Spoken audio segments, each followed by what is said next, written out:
د نیوز پری چینل لیدونکو السلام علیکم. ستړي مشئ په موکړه لاندو مهمو خبرونو ته. هلمند والی وایي د امنیه قوماندانۍ بولان سیمې او ښار ځینې برخو کې جګړې روانې دي.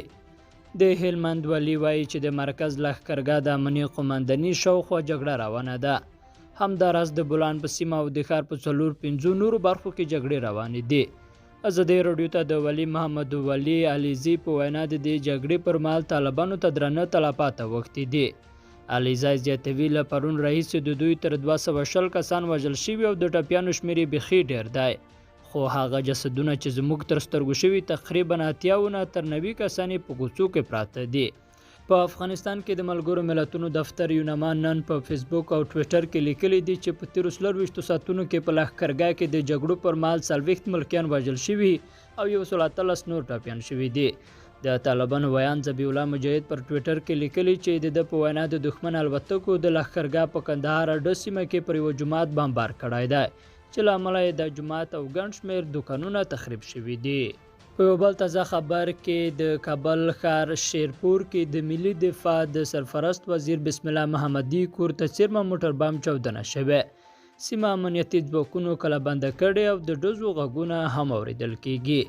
بل ورته ولسمشر غني د امریکا د بهرنیو چارو له وزیر انتوني بلینکن سره مازدیګر مهال په یوه ټلیفوني مکالمه کې پر روان امنیتي وضعیت، سولې او د سیمې هیوادونو د رول په تړاو بحث او خبرې کړې دي. او وروسته لاند خبر ده چې کابلوف وایي شمال کې د طالبانو حضور به مرکزی اسیا ته د داعش ګواښ دفع کړي. د افغانستان لپاره د روسیې ځانګړي استازي ضمیر کابلوف ویلي چې د افغانستان په شمالي ولایتونو کې د طالبانو حضور به د منځنۍ اسیا هیوادونو ته د داعش وسلوالو ګواښ دفع کړي. سپورټینګ اژانس د ضمیر کابلوف له قوله ویلي چې د داعش په ګډون یو شمېر نورې نړیواله ترهګرۍ ډلې له څه مودې راهیسې د منځنۍ اسیا هیوادونو کې ځای پر ځای شوي دي چې داعش ډله یې په سر کې قرار لري. خو په وینا یې دا ډله تر اوسه پورې هغومره ګواښونکې نه ده. نوموړي د خپلو خبرو پر دوام زیاته کړې چې د افغانستان په شمال کې د وضعیت له خرابېدو به دا ډلې د ځان په ګټه کار واخلي.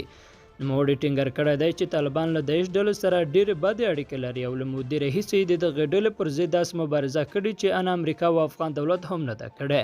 نو پر همدې بنسټ ویلی شي چې د افغانستان په شمال کې به د طالبانو حضور دغې ډلې ته اجازه ورنه کړي چې د منځنۍ اسیا هیوادونو ته خپلې ریښې وغځوي.